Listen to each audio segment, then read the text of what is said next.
Welcome back to Chinese religion. This video is about the main schools of Chinese Buddhism. So early in its history, there were a variety of types of Buddhism that had been brought to China, primarily from Central Asia along the Silk Road. So Buddhism was already in China by the time of the Han Dynasty, although it really started to grow rapidly following the end of the Han and that period known as the Six Dynasties. Up top, we have four of the early schools of Buddhism that reached China. San Lun, or Three Treatises, is the Chinese name for the Madhyamaka school of Mahayana Buddhism. So this was the school of thought that focused on philosophy based on the interpretation of shunyata, or emptiness.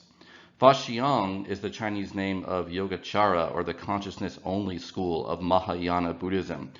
So some of the characteristic doctrines of this school is that mind or consciousness is the primary reality, and that physical reality exists only as it is perceived by consciousness. At least that's one interpretation of their metaphysical theory. Chunyan, or True Word, is the Chinese name for Vajrayana Buddhism.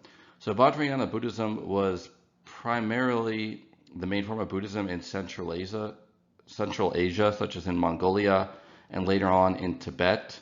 However, it did have representation in China and other parts of East Asia as well. And early on, there was another school of Chinese Buddhism called Lu, which focuses on study of the Vinaya, or the rules for monks and nuns. So this was a complex topic of Buddhist scholarship. So there were some monks who focused their understanding of Buddhism on trying to interpret and reconstruct the Buddhist teachings on how monks should live.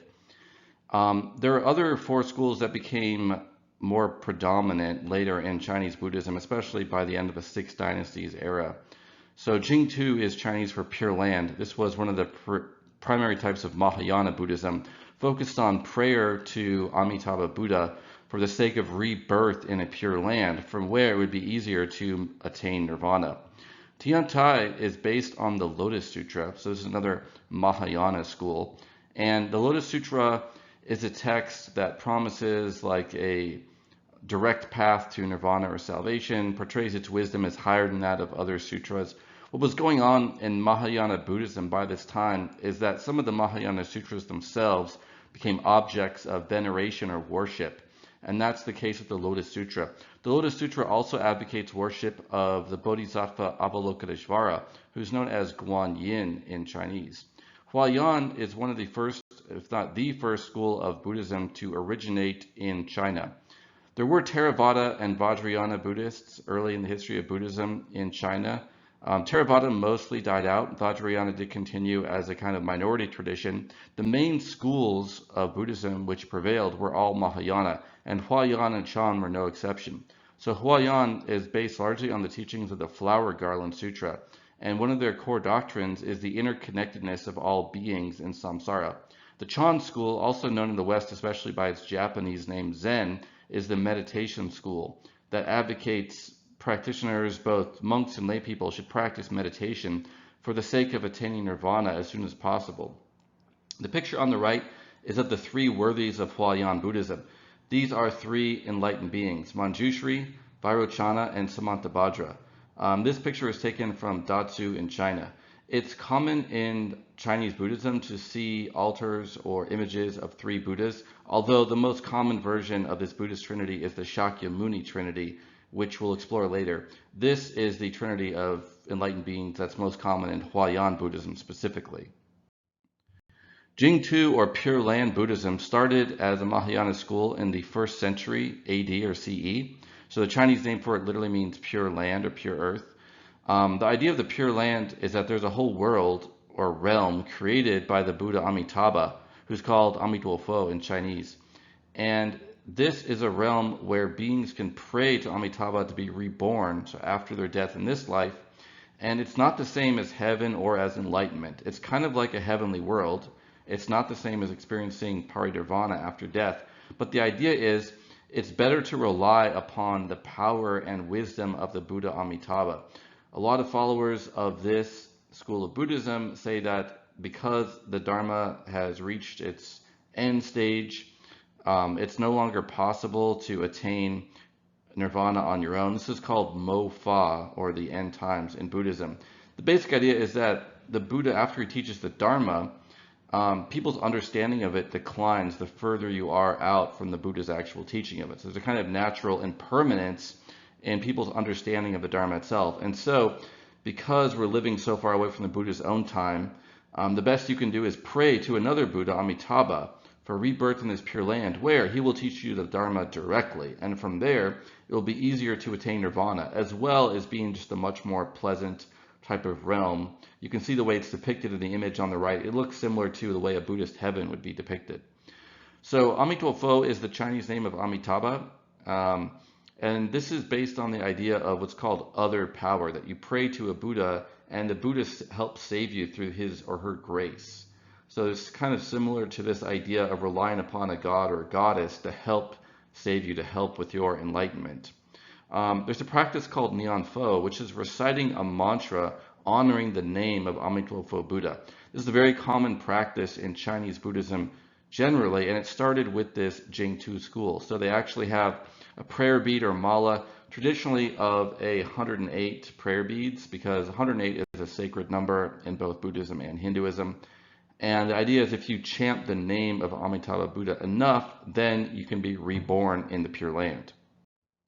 Tiantai Buddhism was founded by Qi Yi, and this focuses on studying and praising the Lotus Sutra, which is regarded as the perfection of the Buddha's wisdom by this sect of Mahayana Buddhism. There were other sects or schools of Mahayana that had different beliefs of which sutra is exactly the most perfect, but Tiantai is largely focused around worshiping or revering or chanting the honor of the Lotus Sutra.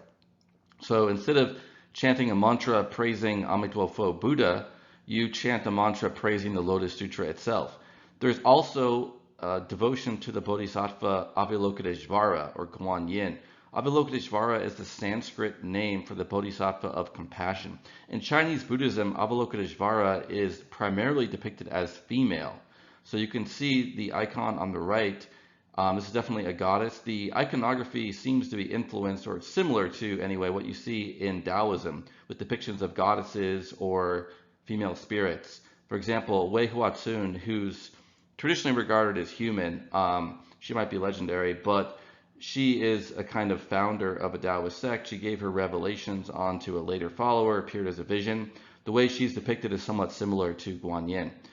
So there's the wearing of the white robes, there's the fact that she has hair, so she's not like a Buddhist monk or nun, and yet there's also Buddhist iconography mixed in with that as well. So the halo sitting upon the lotus flower and the ocean of tranquility or the ocean of immortality, those are all Buddhist symbols. Guan Yin is a kind of savior figure in Tiantai Buddhism, similar to how Amitofo is in Pure Land. So this is the Bodhisattva of compassion, and she will respond to your prayers and aid you. Because in Mahayana Buddhism, there's a widespread belief that Buddhas and Bodhisattvas will respond to prayers and try to help out people or other beings to attain nirvana, or at least go further on the Bodhisattva path. So once again, the notion of other power, or relying upon one of these quasi-divine beings as a way of getting closer to nirvana. Huayan Buddhism is largely based on another Mahayana sutra called the Flower Garland Sutra. And one of the important images or similes in this sutra is the jewel net of Indra. So Indra is a Hindu god, but he does figure in Buddhist texts. So they do believe in Indra, also called Saka, even though he's not regarded as an awakened being. So he's not a Buddha or Bodhisattva. He's just one of the devas or gods, but he's used as a kind of like, just for the fact that in the mythology, he has this jewel net. And the jewel net of Indra is used as a metaphor for the interconnectedness of beings in samsara. So in this net, all of the threads or strands connect at these nodes. Each node has a gem, and all the gems reflect the other gems in its facets or in its surface. So the reflection of all the other gems in each gem is a symbol of the interconnectedness of all beings in samsara. So what is interconnectedness, and how does it relate to Buddhist doctrine or philosophy? Well, it's one way of interpreting the Mahayana doctrine of emptiness or shunyata. According to emptiness, beings in samsara lack inherent existence. So they do not exist fundamentally on their own. There's no dichotomy between different beings. Each being arises sort of in tandem with the others. You could think of this as cause-effect relations, that conditionality, as it's called in Buddhism. It's kind of an expansion of the idea of dependent origination, but here in Mahayana Buddhism and in Huayan specifically, there's the idea that no being comes to be in samsara without being causally conditioned, dependently originated upon all the others. And so this is something that's fairly unique to Mahayana Buddhism.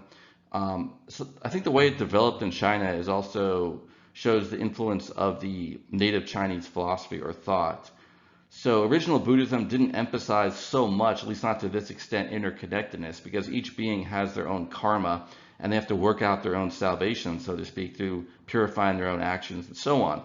But in China, at least through the influence of Taoist philosophy, there's more of a sense of the cosmos as being kind of an interconnected whole. You can also see that in the system of correspondences that developed in Yin-Yang Jia with the theory of the 5 elements and so on. So all of that may be reflected here in this school of Chinese Buddhism. Chan Buddhism is the meditation school. The Chinese word Chan is the way of pronouncing in Chinese the Sanskrit dhyana, which means meditation practice or the focused, absorbed state of mind you can attain through meditation. And so this school focuses on the performance of meditation as the only way to attain awakening. One of the things that's distinctive about Chan is that it does teach that both monks as well as lay people should practice meditation. And I will also note here that Huayan and Chan are probably the first 2 schools of Mahayana Buddhism that originated in China, with Huayan coming first and then Chan shortly thereafter. So the main theme of Chan is what's called self-power, that you cannot only rely upon another Buddha or Bodhisattva to save you. Now, having said that, if you look at the actual behavior and teachings of Chan Buddhists throughout the centuries, they would typically also, at least oftentimes, pray to Amitabha Buddha or perhaps Guan Yin. So don't think of this as like a rigid dichotomy that, oh, if you're Chan, you will never pray for the grace of a Buddha. But rather, it's a matter of emphasis. Chan is more about your own individual effort through practicing meditation as the best, the surest, and maybe the only way to attain complete awakening. Another distinctive doctrine of theirs is the wordless teaching, the notion that you cannot fundamentally understand the Dharma by studying the sutras or even by worshiping the sutras. So this is a clear break with the theme of Tiantai Buddhism, for example, which emphasizes studying and worshiping the Lotus Sutra. This teaching of Chan probably shows Taoist influence, and it's often said that Taoist philosophy was an influence on Chan, that Chan was a sort of native approach to Buddhism based on the earlier Taoist tradition, even though it's not, easily reducible to just like throwing Buddhism and Taoism in a blender. There definitely seems to have been some Taoist influence there. So the idea of the wordless teaching may be influenced by the Taoist doctrine that you cannot name or describe verbally the Tao. There's also a teaching in Chan of mind-to-mind transmission, that you cannot only understand the teaching by studying the text, but there's a kind of lived experience of the Dharma and of awakening that a teacher can pass on to their student through direct contact. And oftentimes the transmission is described in stories involving dialogues or actions that aren't clearly or literally about the Dharma, but kind of indirectly kind of like point to the Dharma through their example. So this is evinced by the gong-an, or koan as it's said in Japanese, in Chan Buddhism, where there'll be like a little encounter or dialogue between a master and a student. They don't necessarily make literal sense, but they're a way of basically the master demonstrating in terms of the way they live, the teaching that is then sort of intuitively picked up on by the student. And then finally, there's the doctrine of original enlightenment, which is not unique to Chan Buddhism, but it was quite influential there. It's also influential in some other schools of Buddhism in China. But the belief is that the original nature of beings in samsara is pure or awakened, and that the defilements sort of come on that adventitiously and sully what was originally pure. So a metaphor for this is clouds temporarily blocking the sun. They don't actually disturb the nature of the sun, they just temporarily block the sunlight from falling on earth. Similarly, the defilements that keep people in samsara, they don't fundamentally taint or corrupt the nature of consciousness or of the human mind or the mind of a sentient being. They just temporarily and adventitiously obscure it. So this represents a kind of optimistic view that the nature of consciousness is originally pure. That may also show a Taoist influence because of the Taoist sort of optimism about the natural state of things. The picture on the right is of the Flowers Sermon. This was a wordless sermon in which the Shakyamuni Buddha, the founder of Buddhism, Siddhartha Gautama, invites all of his followers and many gods to attend a very important sermon or sutra, and he doesn't actually say anything. All he does is lift a flower.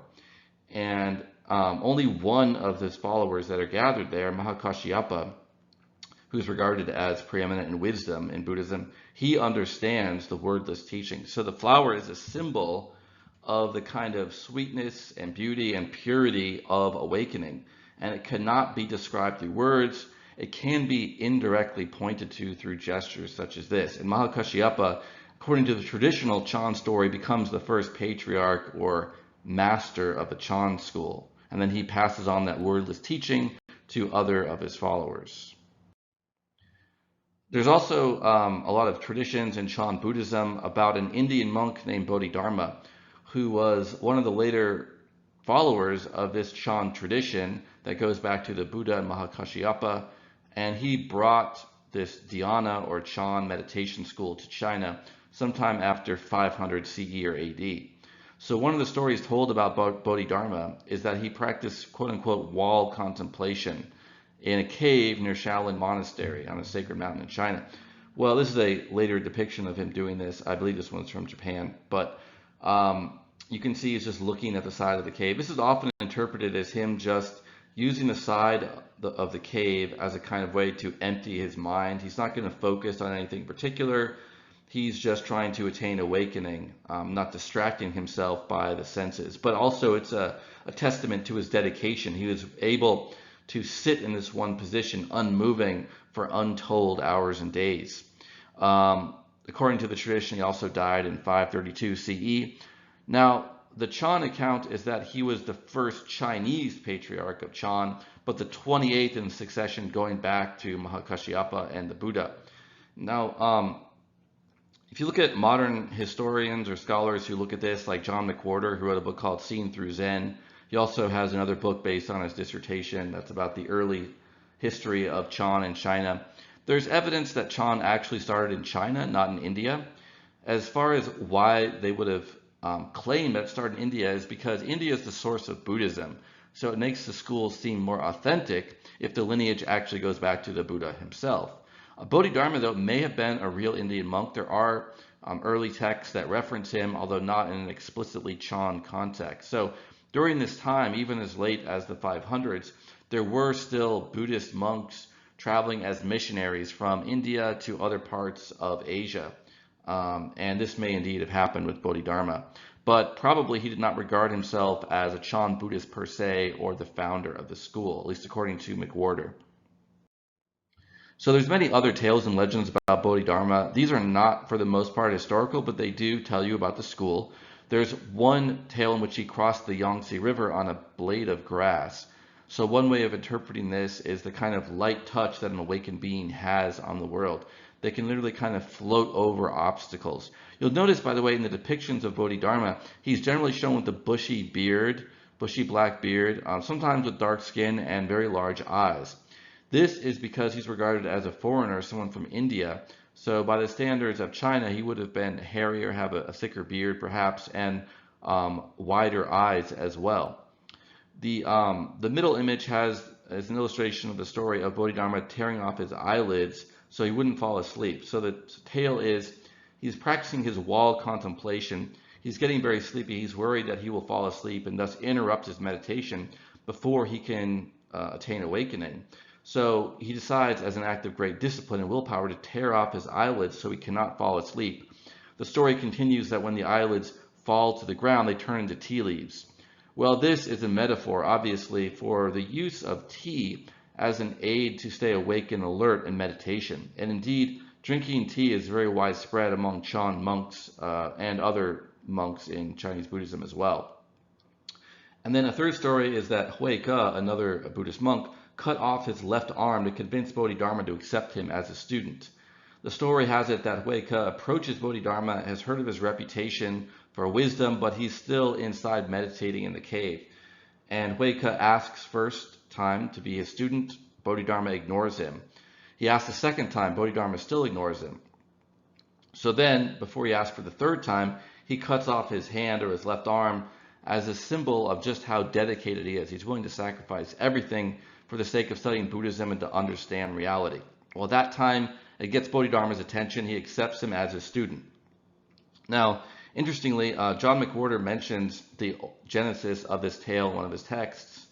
And Huayan was a real monk, and there are early sources in which his hand is described as being cut off by bandits, and he actually screamed in a very upset manner for a long time afterwards, even though he was a very wise monk.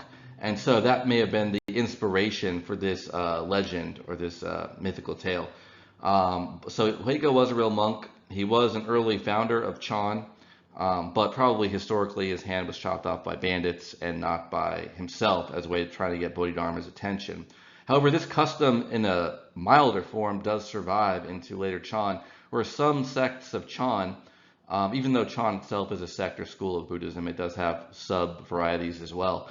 They'll have a custom, this I know it happens in Japan, where if you want to become a monk at a monastery, you have to stay outside the gate for 3 days before they will let you in and accept you as a student. So there's some key concepts in Chinese Buddhism generally, apart from the doctrines of specific schools. One of them is Panjiao, or classification of doctrines. This is classifying different sutras as belonging to different types of Buddhism, such as Mahayana or Hinayana Buddhism, but there are other classifications too, different levels of Mahayana essentially. The basic idea is that when Buddhism first came to China, there were a variety of different texts, some of them based on the Pali Canon as had been translated into Sanskrit and later Chinese, others that were Mahayana Sutras, Vajrayana Sutras, different types of Mahayana Sutras, and so this was a bewildering array of doctrines that seemed inconsistent. So one way the Chinese responded to this is that they said that these sutras represent different vehicles or different levels of teaching, and that the Buddha gave different teachings at different stages of his ministry. They actually created a chronology, a scholar monk did, that indexed each sutra to a different phase of the Buddha's teaching. This is connected to the idea of feng bian, or expedient means, skillful means. The idea that the reason why the Buddha taught different things at different phases of his ministry was because people of different levels of understanding, or beings at different levels of understanding, would not be able to progress as far in the path, but also wouldn't be able to understand different levels of teaching. So there are these relatively exoteric or simplified versions of the Dharma that correspond to Hinayana in this view, or Theravada, that were for a wider audience, ones who wouldn't understand, for example, the intricacies of emptiness. And then there were more profound levels of teaching for those of greater wisdom. Another doctrine that is very characteristic of Chinese Buddhism is Yi Xin, or one mind. So this is that idea of non-duality, perhaps influenced by the Taoist idea of a kind of harmony of things.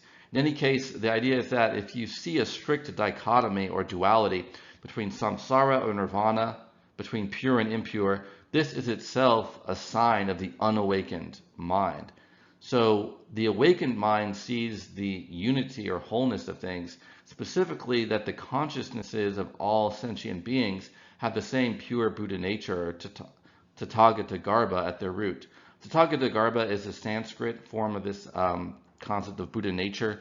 Tathagata means an awakened being, specifically someone who's gone to the other side, gone over there. That's often used to refer to beings that have attained parinirvana specifically, but it could also just refer broadly to awakened beings. And Garbha can mean seed or womb. The idea is you have this enlightened awareness in you in potential form already. Another concept distinctive of Chinese Buddhism is the Mofa, or end time. This is the idea that because it's so long since the teaching of the Buddha, that few beings can attain enlightenment. The Dharma is no longer as well understood as it was in the past, and so you have to depend upon the power of a Buddha or Bodhisattva you could pray to, and by their grace, they will help you attain nirvana.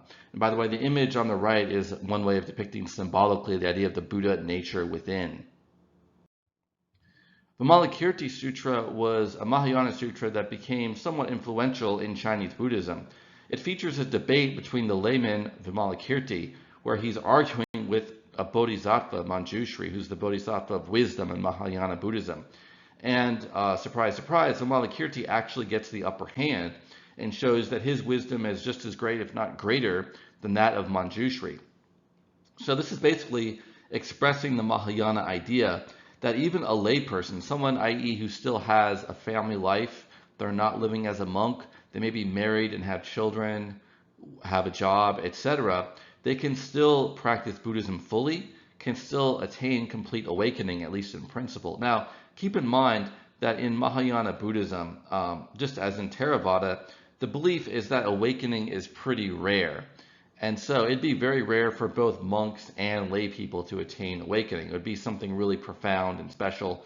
Indeed, there are many Buddhists, both Mahayana and Theravada, who believe that this doesn't essentially happen anymore. However, the fact that there's at least the theoretical opportunity for a lay person to attain awakening means a lay person is someone who can fully practice Buddhism alongside monks. Now, practically speaking, monks and nuns are generally deferred to by lay people in Chinese Buddhism, but the idea is there is no essential tension between living in the world and attaining awakening. And that's crucial for Chinese Buddhism because a lot of the early critiques of Buddhism by Confucians and Taoists were based on the idea that Buddhism teaches a life at odds with Confucian values, at odds with your duties to your parents, to your family, to your wife and siblings, etc.